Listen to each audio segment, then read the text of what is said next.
কি রে, তোর এমন উদাসীন লাগতেছে কেন? কি হয়েছে তোর? কিছু ভাল লাগতেছে না।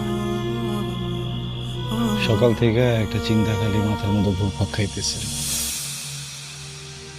কত বড় হয়ে গেছি দেখ, ডিগ্রি পাস করছি, কিন্তু এখনো ঘরে বসে বসে খাই। আর আমার আম্মা এই বয়সে এখনো রাস্তায় নামে কাম করতে, আমার পেট চেলায়। এমনি হইব না, বুঝছো? কিছু একটা করতে হবে। তো কি করবি এখন? ভাবছস কিছু? চাকরি করবি না ব্যবসা করবি?